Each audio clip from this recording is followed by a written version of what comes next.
Good evening, everyone. Thanks for joining us today in another one of our Evelyn Barbour lecture conversations. As you know, if you've joined us before, the Evelyn Barbour Lectures considers a single idea and allows us to speak to many people who are considered experts or who are deeply involved in the consideration of that idea over the course of time so that we are become as well versed as we can in um, in conversations and in thinking about in our case this time around this notion of reparations. So in other conversations we've dealt with things such as the 19th Amendment. We've talked about climate justice. And so our consideration of reparations for this year will include 8 conversations, and this one is our third. And I'm really pleased to be speaking with someone who has been involved in this conversation for quite some time, Dr. Marcus Anthony Hunter. Sorry about that. You got all your name is like Marcus, formed in those 3 iterations. So I apologize for that. But let me just tell you a little bit about Evelyn Barbour, who this lecture series is named after. Miss Evelyn, as those of us who knew her called her, she passed away in 2014 at the age of 78. She attended the Jefferson School and was among the first graduating class at Jackson P. Burley High School. She was an alumnus of Virginia Union University and the University of Virginia School of Education, and she taught in various school systems and retired after more than 30 years of service. She was a lifelong member of the Mount Zion First African Baptist Church, and I came to know her because she was on the advisory board of the Jefferson School African American Heritage Center and helped us build what we are now almost able to celebrate 10 years of our existence for. She was a great mentor to me, and a conversation such as this would have been the kind of conversation Miss Evelyn would have been deeply involved in. So let me introduce our guest, Dr. Marcus Anthony Hunter. He is the Scott Waugh Endowed Chair in the Division of the Social Sciences, Professor of Sociology and African American Studies at UCLA. He's the coiner of the hashtag Black Lives Matter phrase, author of 4 books, including Radical Reparations, forthcoming from HarperCollins in fall of 2022. And he's the co-founder of the U.S. Truth, Racial Healing, and Transformation Movement, all of which we will talk about. So, Marcus, thank you and welcome. I'm really looking forward to our conversation. Peace. Thank you for having me here, and thank you to everyone for attending. It's an honor. Yeah. Well, you've been in this game for a while. So let me first ask you, when you first heard the term reparations, before you became involved in it, when you first encountered the notion of reparations, what was it to you at that point? Yeah, when I first encountered reparations, I probably, like many Black people in particular, but film lovers in general, is shout out to Spike Lee. 40 Acres and a Mule Productions is like a very straightforward, like kind of freeway to the popular idea and historical concept, because it also codified the 40 Acres and a Mule concept, which I'd learned in kind of US history at some point in probably high school. But it was the Spike Lee productions that really, I want to say like resonated and held it in my mind space from then on. And about how old were you when you were? I mean, you're like 14 now, so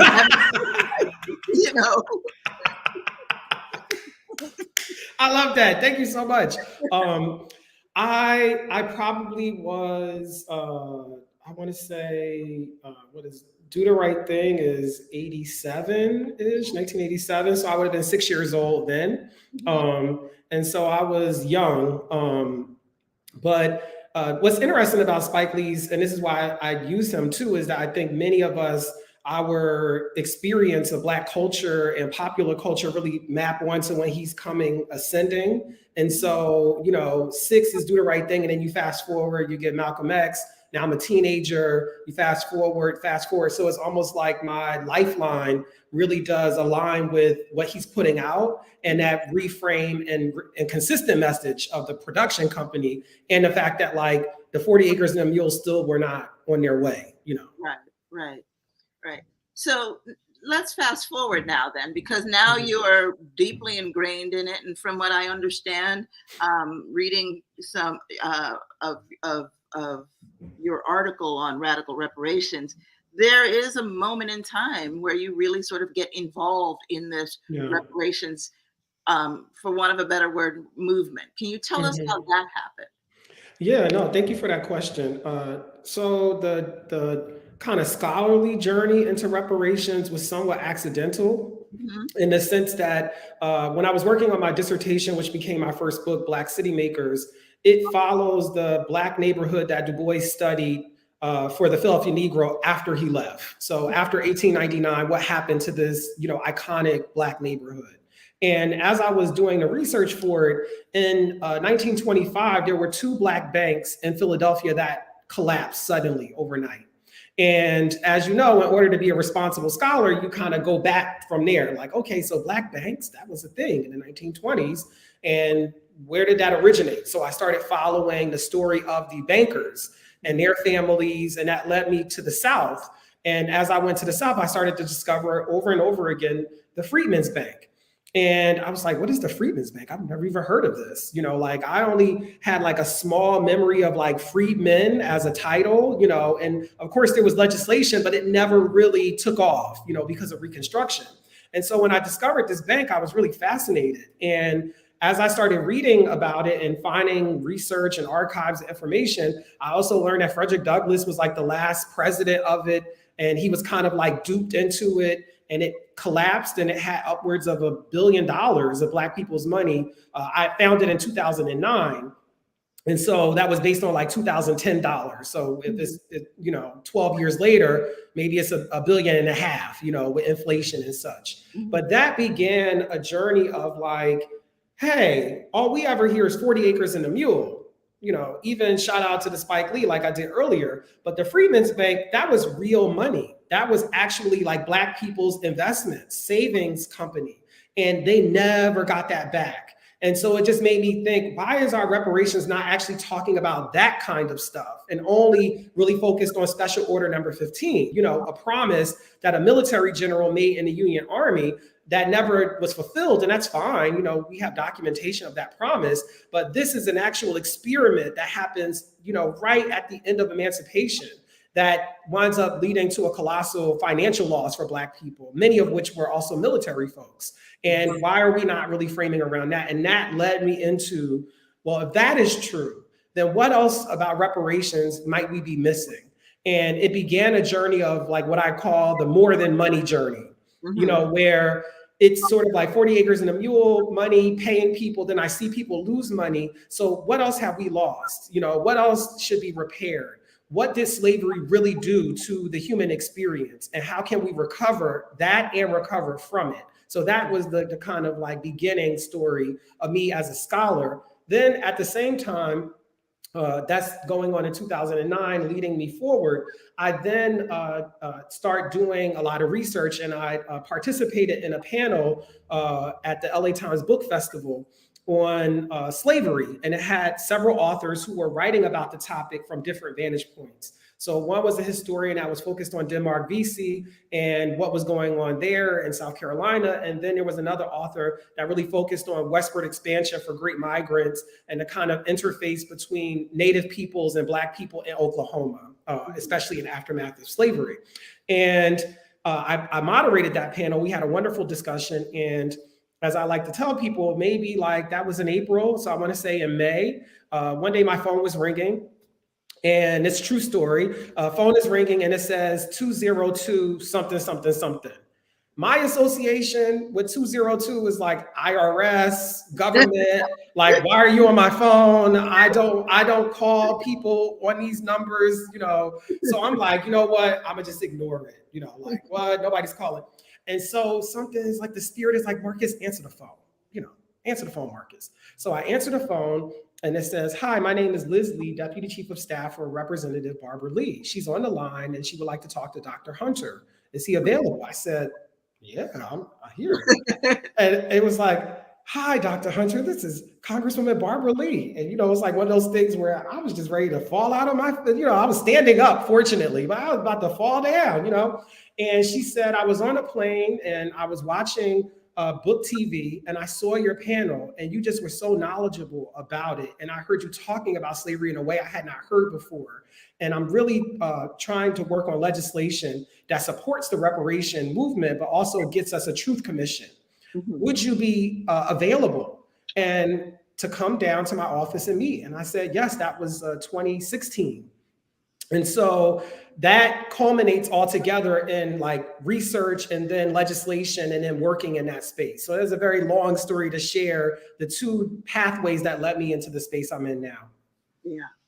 So, but that's that's a critical moment, and working with on a bill that, you know, when it was first introduced into Congress was essentially, you know, first introduced was ignored, right? Right. It's only in the last few years that they were even willing to take a vote on it. Right. So tell me about what it was like working with Barbour Lee. What were you actually doing in terms of creating the language? Because at this, you know, this is the language that we are thinking through and wanting to better understand the implications of. Yeah, no, that's great. How it wound up working out was we originally started with like a small work group where we were thinking about what would the legislation, like what would it be about, what would be its goal, its ambition. And then there became the drafting part. So I wrote a significant portion of what became the resolution and legislation that Barbour Lee introduced. But the other component that was really critical was that I had to do my homework. And so I had to go read the Civil Rights Act. I had to go read the Commission on Civil Rights. I read the Reparations, HR 40 bill, so that it was complementary in what we were introducing. So it was really important for Barbour Lee that the effort be complementary to the existing reparations push, so that it would be a whole, like a kind of convergent movement for racial justice. Where, as you know, the HR 40 bill is a study bill that seeks to develop proposals for African Americans for reparations.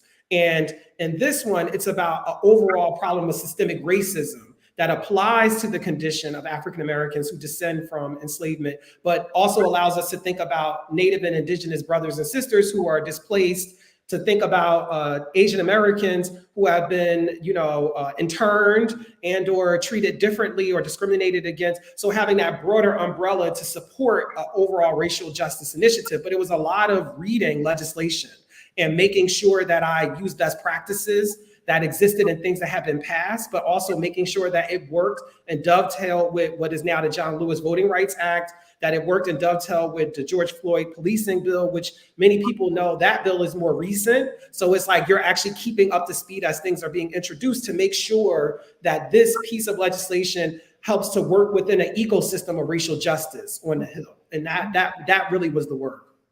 So as you're describing it, then this becomes a much more broad-based initiative, not just directed at African American people, but does it work in the way that says, okay, you can, if you are African American, you can take certain parts of this language and use it as it's appropriate for your condition, and then with other groups such as that? Is that how that sort of overall? Exactly. Yeah. And one other thing that I would say, I know this is very important to Congresswoman Lee, is that it also protects HR 40 and the spirit of what it's trying to do. Because as you probably can imagine, is that people will go, well, that's very specific. That's a very small population. African Americans constitute, or Black people constitute about 10%, 12% of the American population. If you then splice it down to African Americans, maybe that's 8% of the 12%. So why would we have the national government pass a bill so big for such a small population? And what's important is that, there are complementary efforts that demonstrate that this is a part of achieving racial equity. This is a part of, destroying systemic racism, that you do need targeted bills, but you can have them in an ecosystem of racial justice initiatives that protect it from critiques of how explicit or small it might be in terms of beneficiaries of a policy. And instead saying, there are different demographic racialized groups with a different racial history, and they all have earned justice. They have all earned equity, and no bill is small. They're all big when we're thinking about the bigger picture. Right. All right. So that clarification is important, I think, because, that in some ways one could ask, okay, so what's the difference between the resolution and HR 40? And you can see the resolution as the umbrella piece, and HR 40 slotting in within another bill that comes along also then falls within this larger notion of social justice. Exactly. Yeah. And I mean, the experiment and exercise that Barbour Lee is a part of and really spearheading in the federal side is really a rebrand of Truth and Reconciliation out of South Africa that we know very popularly. And the idea which Dr. Gail Christopher worked on and studied when she was the vice president over at Kellogg for many years was that reconciliation is a false premise. If you came in unequal, there's nothing to reconcile. In fact, I don't want to return back to slaveholder slave. I want to come to human. Like, how do we get to that calibration? And that's about getting a racial healing to happen and having the truth be acknowledged and actually available. So one initiative that I wrote into the enacting legislation that we've been drafting is what I call the ARCH, or Archives for Racial and Cultural Healing. And we've been really traveling and working with the American Research Libraries and a lot of other organizations to get it started as like a digital library, a publicly accessible digital repository of all of the information we can think or find around racial justice or racial inequity, so that people from K to 12, journalists, economists, graduate students all have access to a public library source that properly acknowledges the truth of the foundation of the United States, which is enslavement. It's a major pillar of the United States. We don't say that to embarrass people or humiliate or shame or blame, but just to properly just be able to say it and stand in it, so you can lean into a future that is more inclusive. Because so many people just want to weaponize slavery to like beat white people over the head. And as a result, a lot of white people are predisposed to hear the word reparations and be like, oh, that's anti-me, or you're trying to get me to pay for something. And my family came in 1940. I wasn't even here when all of that happened, as opposed to what we're really talking about, which is holding the US government at every level, municipal, city, state, and federal, accountable for authorizing, permitting, and legalizing the practice of degrading Black people's humanity vis-a-vis legal enslavement. Yeah. And I think that, I want to talk a little bit about that. I'm going to put a pause on that piece because the archive is important. Because for me, what I find most difficult is the impossibility, it feels like sometimes, of getting an American narrative that we can all agree on. Right. And moving forward is difficult when there are so many opinions about what American history looks like, right? So talking about that document and talking about that archive is an important thing. But I want to, what we're here trying to do is really kind of understand whether or not Charlottesville as a city should be moving ahead with whatever Repair Commission or Truth Commission we divine for ourselves. And so this is really an opportunity to talk about process and steps taken. So one of the things that you did was the petition, that Breathe With Me petition, on the possibility for the petition. Tell us about that, because I think that's also a tool that we should engage with. Yeah, that's a great point. Part of what happened was once Congresswoman Lee introduced the resolution formally, then a coalition emerged. So you get proponents from different avenues, some of which are people who have worked with her previously. And one big group that came in were people who worked with Rep. Lee on creating the Global AIDS Fund, because she was a pioneer in that space. So they know that she is serious, and they take seriously the work that she puts forward. And so a lot of folks came from that space. And one of the big things that was really spearheaded by Lee Blake, who helped co-found Keep a Child Alive with Alicia Keys, was really thinking about how can we inform the public? What can we do to create a massive campaign? Now, on one part of it, in the immediate sense, it was about raising the register of what we were doing, getting it out to more people. But the second component of it, which would be more known to the work group and maybe not known to people just watching the PSA, was to model for the Biden-Harris administration, who we were in conversation with, about what a public campaign would look like. Who are the people that we want to, activate to get the public consciousness around a particular issue? How do we want them to activate? So now this became an important partner. And really, in one version, it was activists and academics reading the actual legislation, just lines, just for people to hear it, And I think that was really important, because people hear the word legislation and they think of something that's not relatable or something you can't understand. So having bite-sized sentence pieces from people who are, activating and working in that space was a useful way to bring to life the actual bill. And then having Barbour Lee read it as a culminating ending to it, as an exclamation point. Then the next one was having celebrities, from Beyonce to Alicia Keys to folks from the hip hop group, the Migos, and across the spectrum, Mary J. Blige, then read off the names of Black people who lost their lives to police violence. And then having them say, breathe with me at the end, as a way to point people to resources. Right. And then the last one was the faith leaders from all sorts of backgrounds, different, like an interfaith coalition that has been supportive of radical truth telling and reparations, reading scripture that demonstrates that there is if you are a religious person or a spiritually based person, that there's a duty we have to love each other, to protect each other, and to receive and heed the call for justice when it comes, and to own up to what we have done so that we can move forward in a better, more loving body politic. And those three then circulate, and as you can imagine, have different audiences, have different people who are hearing it, but all leading them to the same location. So it was a way to really activate, people who maybe listen to Mary J. Blige, her music, and then you want to hear what she's saying next, and you hear her saying Elijah McClain, breathe with me. Right. Breathe with me, what is that? Let me go to the website. It's about this legislation. So it was a way to create something in real time to support what we were doing, but also model for the president and the vice president what it could look like for, Susan Rice, what a public service announcement looks like around racial justice. Right. And I think that's important because it models for the entire, anyone who's interested in trying to do that. Right.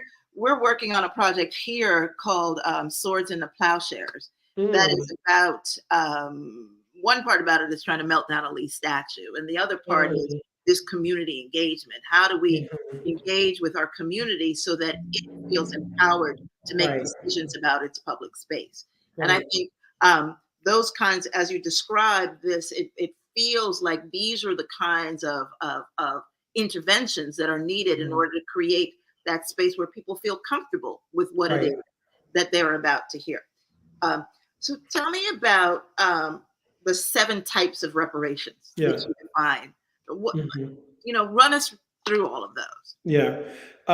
America is a beautiful mansion on a beautiful block, except when you go inside, you are confronted and aghast by the piles and piles and piles of dirty laundry. There's nowhere to sit in America because there's piles of dirty laundry everywhere. Political reparations, intellectual reparations, legal reparations, economic reparations, spiritual, spatial, and social reparations. So I use that acronym to say there are 7 forms. And those 7 forms look and sound different because they're attempting to repair the fracture that happens when we decided that there was a human hierarchy, and that Black people were at the bottom, or West African Black people were at the bottom of that chain of human hierarchy. And so political reparations is really about political repair. When Black people were so-called emancipated, they were never actually given a political advocate or a party that represented their interests. Instead, they were left to the devices of parties that sanctioned the very institution that degraded their own humanity. Intellectual reparations is about repairing this practice of robbing Black people of their intellectual property. I mean, that is common practice. We hear it from industry to industry. Some Black person created an algorithm, somebody stole it in the digital space. We hear Black people made a song, they don't get credit in the notes. We hear it in all sorts of places where inventions happen, that Black people are not provided or acknowledged properly for their inventions and creations. So it's about intellectual property there, and protecting Black people's intellectual property and returning back to them their authorship and creatorship of the things they have already created. The next one is legal, which is really about understanding that, having the 3/5 Amendment as a strike through in the Constitution is not good enough. Why do we still have a document that hasn't included at all? Why are we not just in a new document?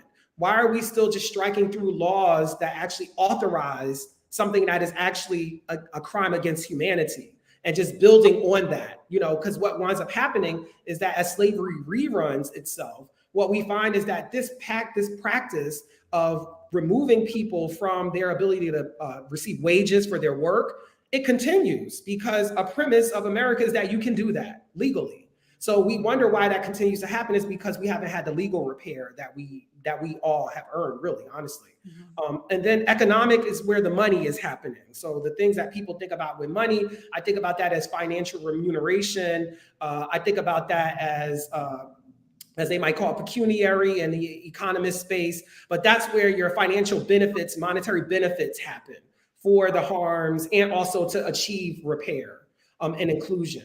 Then you have spiritual, which is about recovering the spiritual practices, the religious beliefs lost, the cosmologies lost in the Middle Passage and Triangle Trade, lost in enslavement, bringing those back to the people who descend from that, so that we actually educate people about all of the cosmologies that are available to them without judgment, without evaluation, because they're entitled to know what their ancestors worshiped and make decisions around their worship practices that are free and removed of governmental interference. And then spatial, which is about giving people a space of their own, allowing people to access home ownership in an equitable way, allowing them to access farmland if that's what they want to do. We've seen during the pandemic, a lot of people buying up land in the South in particular to establish Black-owned farms. There should be a policy that actually facilitates that. So it isn't just individual-based one-offs where we see collectives doing that, but instead a disposition of our national and federal government around supporting Black initiatives around space. And then the last one, which I often think is probably the most important, is social. And that is when we have things like racial profiling, that's really premised on a vestige of slavery. And that is that Black people are suspicious on sight. Black skin makes you suspicious. Black skin means that you have no dignity, no integrity. Everything that you say, I do not have to believe. I have permission to treat you differently socially just because you're Black. It's like repairing that social contract where we say that if you are Black, you are the culprit. If you are white, you are the victim. Like actually getting to the source of that social contract, which is about how we treat each other, not really about any money being spent, but about the permission that we've given to police, for example, that authorize them to treat Black people in a traffic stop quite differently than they would treat somebody who's not Black in that same experiment, because it has already led them to believe that Black people are up to things that are illegal all the time. And, that's the difficult space as you describe it. So, as I'm listening to you and we're doing work, we're all in this space together, and we feel, on one day you feel, okay, we've made some steps forward. Mm-hmm. And on some other days you feel differently. Mm-hmm. But if you were going to evaluate the work that you've been doing to this point, mm-hmm. how would you describe those things that you feel are real major roadblocks, mm-hmm. And those things that you believe have the most ability to advance a notion of what repair could look like? Yeah. As you could probably tell, no, I love hard questions. as you could tell, I'm like a sunny optimist. Like I Mhm. really have a lot of gratitude for being alive in this time because we're having a conversation about reparations. The community is talking about it. People are creating commissions, people are taking polls, people are having arguments about it. Some people are making it a part of their political platform to be elected into office. And so I feel that that's an amazing time to be alive in for something that was treated previously like a taboo idea. Like actually hearing it, even though we're not experiencing the policy yet, I just think like having those social relationships and those conversations really do point to something much more generative and productive in the future around what is possible around reparations. Mhm. I think the other thing that I've seen that I like to communicate to people so that they can understand or get a glimpse into how our system is set up and how it tends to work, especially around Black initiatives or things that would serve the Black community, or particularly things that will serve all of us vis-a-vis the Black community being made whole, is that it becomes one of these things where certain things can't happen unless something else happens. It's always like a zero-sum game. So until the John Lewis Voting Rights Act happens, nothing else can happen.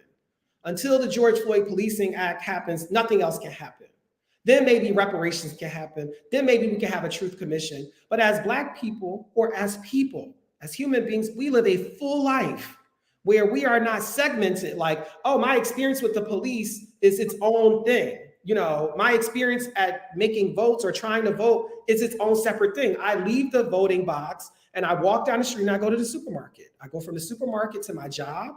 I go from my job to my house. I feed my kids. I go to bed. I go to church. Like our lives are full and we have earned a policy slate. I call it, and I often say in our workspace, Black people have earned a buffet of options. And in fact, enslavement creates such a condition that you need all of the things. Like it's not even one of those things where, oh, slavery happened. Well, you know what? There's going to be one solution that solves everything that slavery did, when in fact, slavery was a ton of policies. Like, how can you fix a ton of policies, practices, and procedures that went on for centuries with one policy? Like it's just also making sure that there's a balance for the same amount of things we put into or were put into creating slavery should be the same amount of things that we put to balance out its harm and make it so that we can actually move forward and transform our society from one that's premised on slavery and not doing anything about it to one that's premised on what we did about slavery and how we're moving forward there. That is what I would like to see. And I think that's where the tension is are people in a place where they can lean into slavery? That's already a problem. Like it's really hard for people, and I understand that. It's hard to really think about the sheer brutality that our ancestors endured, had to live with on a day-to-day. But we're not them. We instead are left with the memories, shared history, stories of that. And we can lean in a more powerful way to create a vector of possibility. And I think that's where our opportunity is. And so I would say to folks listening in, we don't have to choose if we want a Voting Rights Act over reparations or truth. We can say, no, I want all of it. And I want it locally. I want it in my community so it can meet the needs of my day-to-day, because we all live locally. So we need something happening nationally, but we also need local things so that we can heal our communities that are being ravaged by the original Ponzi scheme. That's not Bernie Madoff, it's race. It's a Ponzi scheme. It's not real. And unfortunately, what we've also seen is there are many white people who have bought into it so much that they're angry about how they're receiving less from the system and they're insurrecting at the Capitol. So we get to see that white people have race as well. And it's not doing them any good. Like it's not helping people, it's hurting people, it's dividing people. And we need each other more now. And the climate change, as you said, was another theme.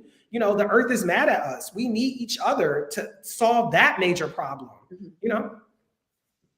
So if I were listening to you and, again, maybe today is one of those days where I'm on a low. Some days I'm on the high, but today I'm on the low. I'm not going to lie. Mm-hmm. If you were going to create a repair commission, let's say, who's in the room?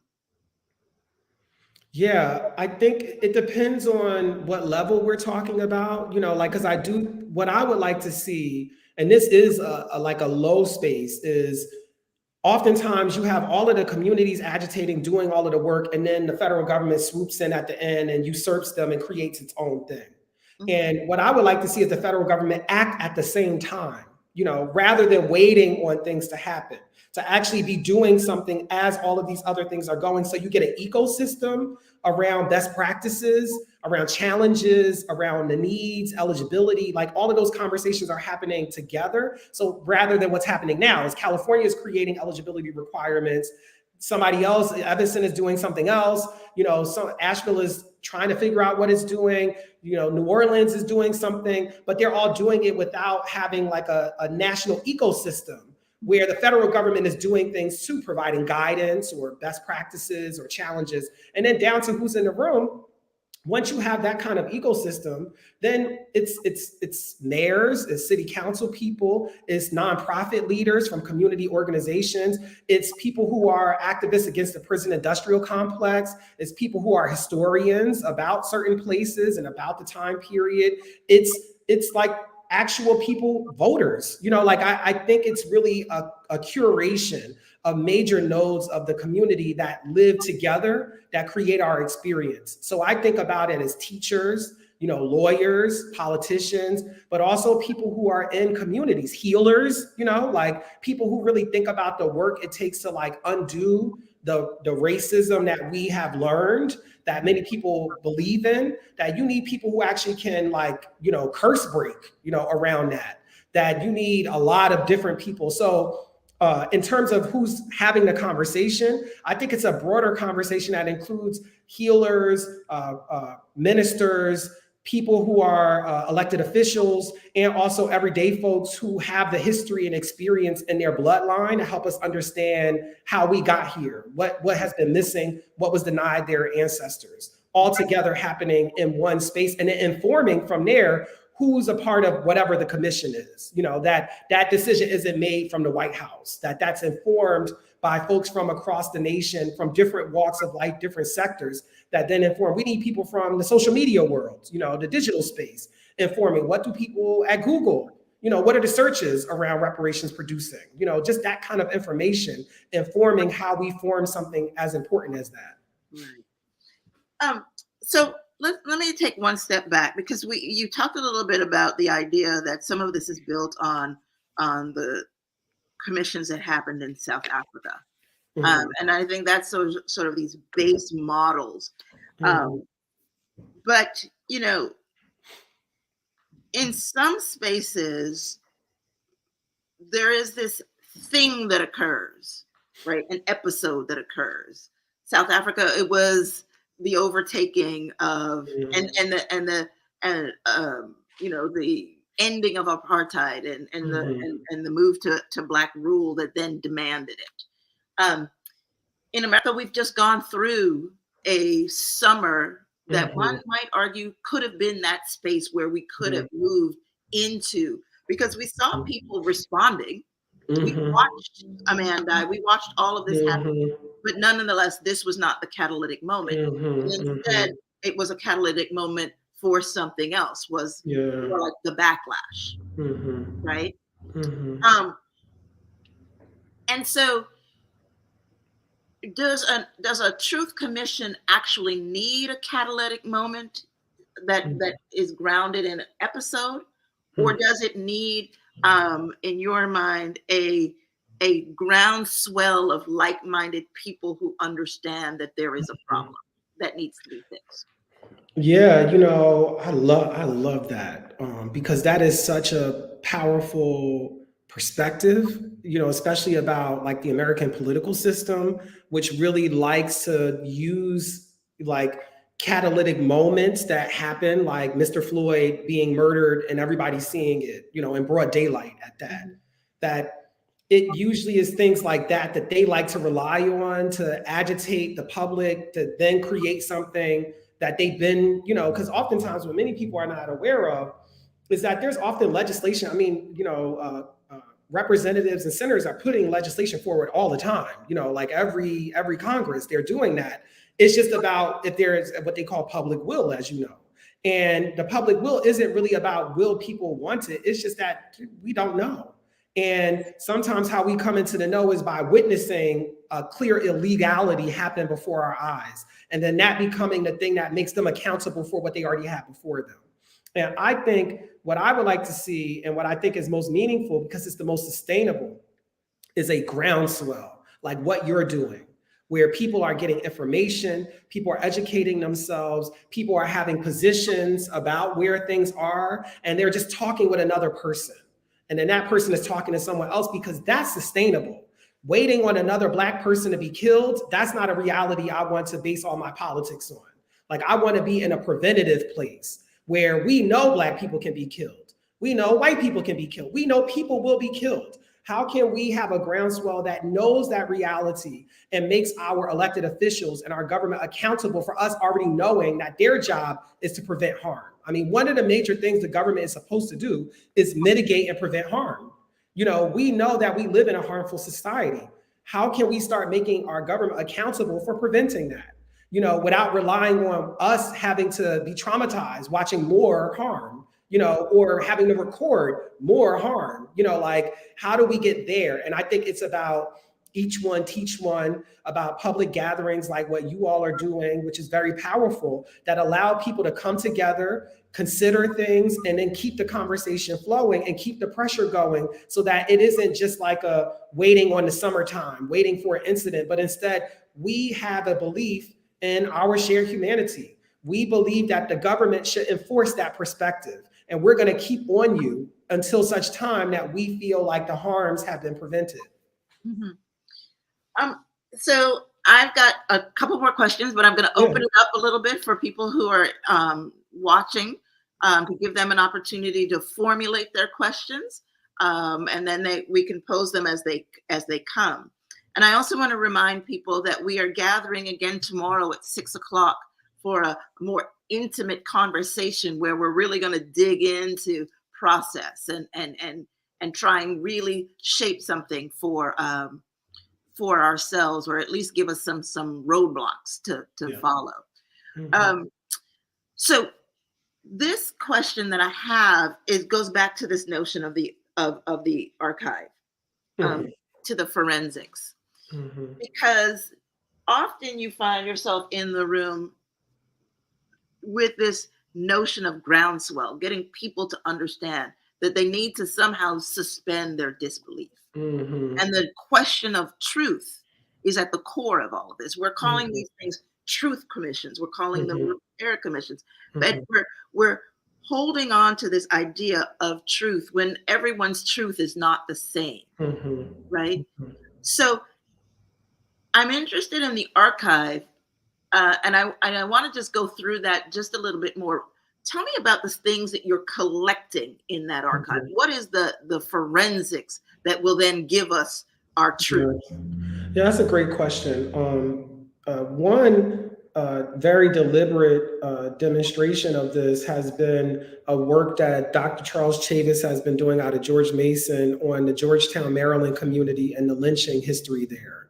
And part of what's been recovered are the lynching records, you know, of those who have been lynched. And then he's done a very powerful short film that talks with the descendants of those people who were killed, and what their experience was, you know, what their recollection is, folks who were old enough to be present during the era, you know, asking people those questions. So a lot of it is testimonials. Some of it is actual government records, because I think people would be surprised about how many records the government did keep on certain things. So that it's part of what, to your point, why I have a truth, you have a truth, is that we're not also distributing the facts, you know, so we get to have what I perceive versus what you perceive, versus us all having slave manumission records where we get to see people's process and see the names on the paper. See, you know, the person going from slave number one to, you know, Miss Mary Smith, you know, like actually seeing that,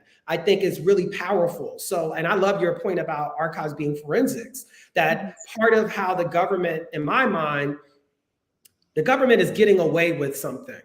And part of how they get away with it is that they focus us on each other, so that we start to, like, you know, when you hear reparations conversations, It winds up being, individual white people saying, well, I didn't have anything to do with slavery. My family came later. I have nothing to do with this system. And it's like, but what if all we're ever really talking about is holding the actual government, which sanctioned, created laws, and permitted this whole thing to happen? We're trying to hold them accountable. If every time we try to do that, you feel gaslit into talking about your white family and European heritage or whatever, that tells me that's how far away the government is from taking accountability. So I think it's really about getting documentation, like photographs, deeds, leases, property records, where you actually get to see, some person who owns a list of people, how Black people were listed, and in fact, oftentimes when you see some of the records, the cow has a name and the slave does not.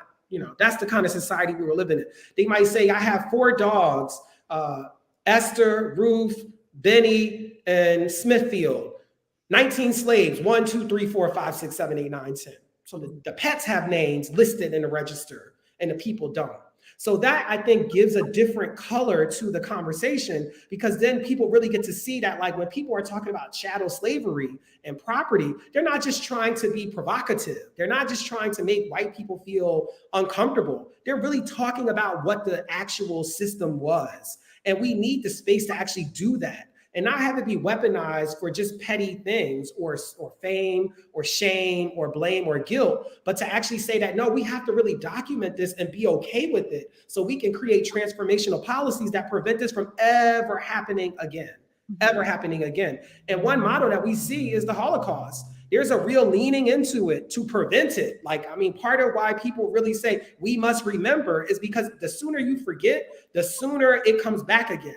And we're in such a place of trying to forget slavery that it keeps rerunning itself. It keeps showing itself again and again. And I don't think anybody wants to live in that condition.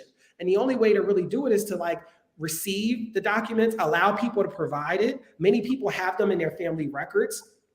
I also really think it's important to digitize family records. So one example that I use often in our work group space is I talk about the fact that my father died at 60 years old on Labor Day of a heart attack in 2020.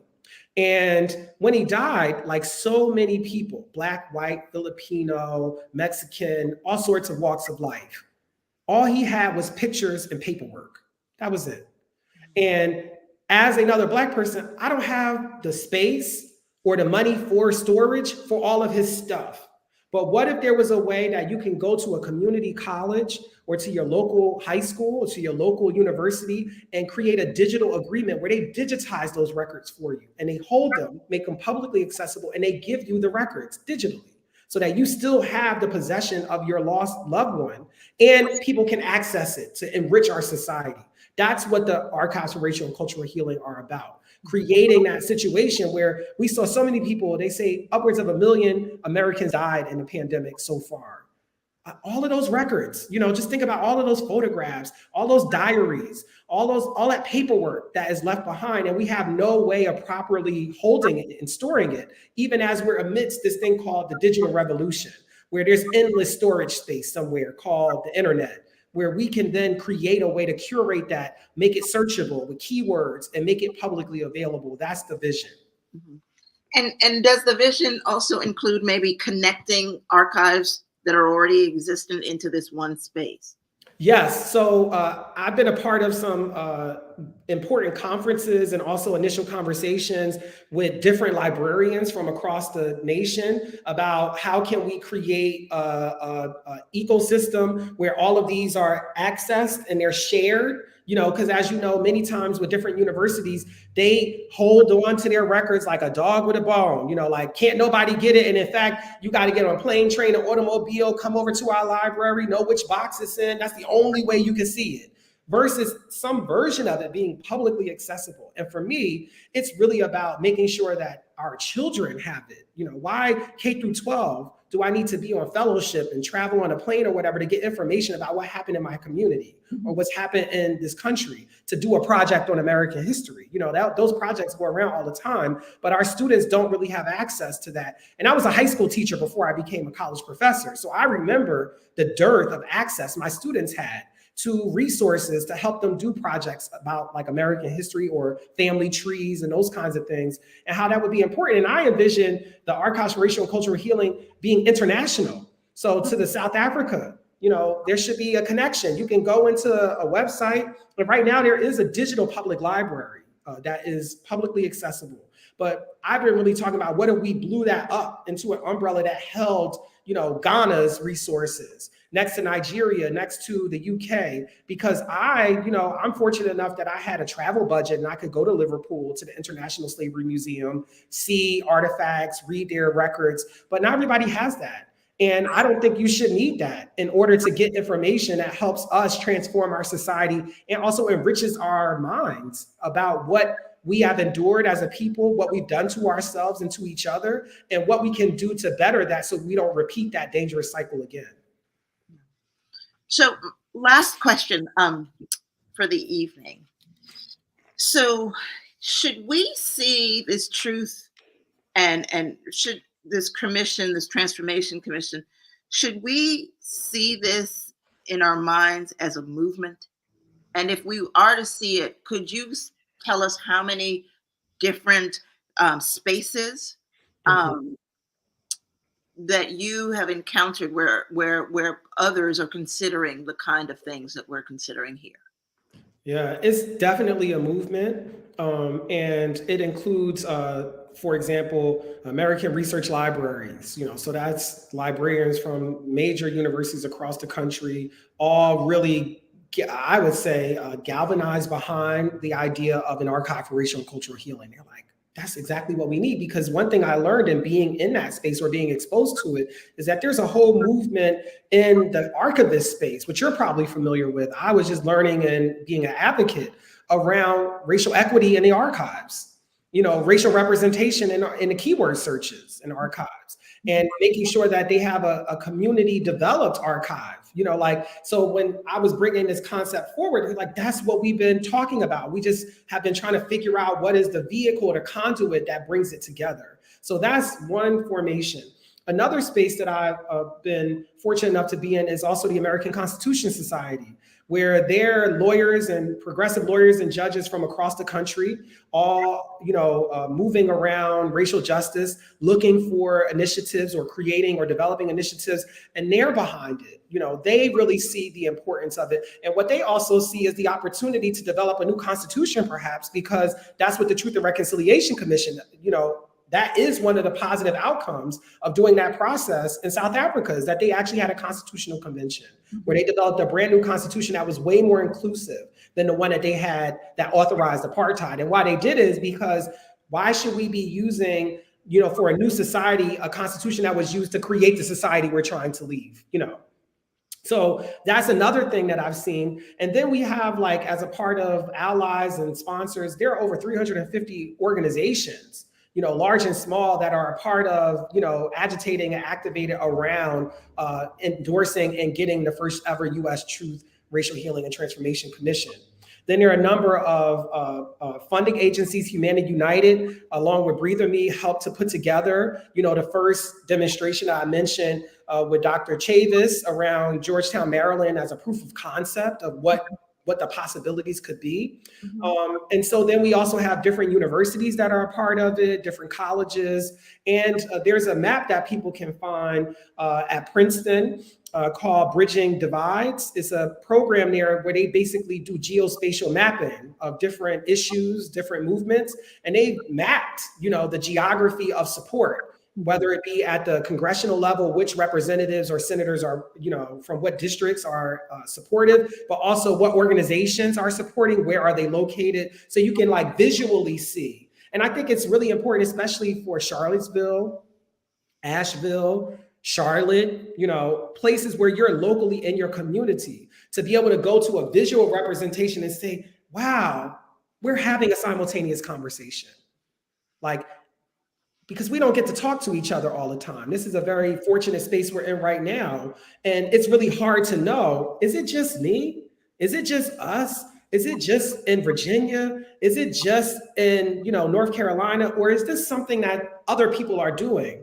And that's what we want to get to, because part of what happens is we get siloed from each other, and we have to, like, as you were saying, you have high moments, you have low moments. And when you're in that low moment, you need to know that you're in a community of activated people, that it's happening across the nation. And it's a movement bigger than just what we're individually doing. That is something that rejuvenates the spirit and helps you know that you're onto something that is so big. That's why you feel so siloed. You know, when you feel most siloed is usually when you're on the biggest thing, the big next thing, because they want you to feel like that so that you just stop, you know, and then nothing happens. And that's when you know you're on the verge. You know. Marcus, thank you. Thank you. I was feeling a little right. hype just earlier before we started this conversation. You know, Right. some of the work is not proved to be successful yet. Right. I should say. We're just going to get deeper in it. That's all. Yeah, and you just stick with it, because I can tell you out here in LA, hearing about what you all are doing, because Charlottesville is also, you know, Thomas Jefferson's backyard. Mm-hmm. You know, like hearing that folks there are courageous enough to confront Thomas Jefferson's legacy. You know, that's deep. That's inspiring to people who you may never see, never hear about. When we're on our movement call, sometimes just praise reports from different places where you just go, I needed to hear that. Oh my gosh, because it is like we are over here trying to just get the Congress people to answer the phone for co-sponsorship. Oh my gosh, you got a whole city to create a commission. That's amazing. So there's a way that even what you're doing rejuvenates my spirit, because it is, you know, dogged work, trying to get people to read one-pagers, developing the one-pager, getting on the Zoom call, having people not show up or having them show up and not read. It's like, am I doing this for real? You know, like, is this what it looks like? And you hear about places that are doing this very hard work, and they're doing it in terrains that people would think are very difficult. And there's a community organized around it like Charlottesville, and it's very encouraging for me. So just to say the encouragement is very mutual. Good. Well, we look forward, as I said, to our conversation tomorrow. Yes. We're going to get deeper into it. We're going to dig some trenches, as you say. Yes. And I'd like to thank everyone for joining us. If you want to tell somebody about the conversation tonight, it's available on our YouTube or our Facebook page to watch again. And please join us tomorrow. Come with some good questions, because we're there to do some work.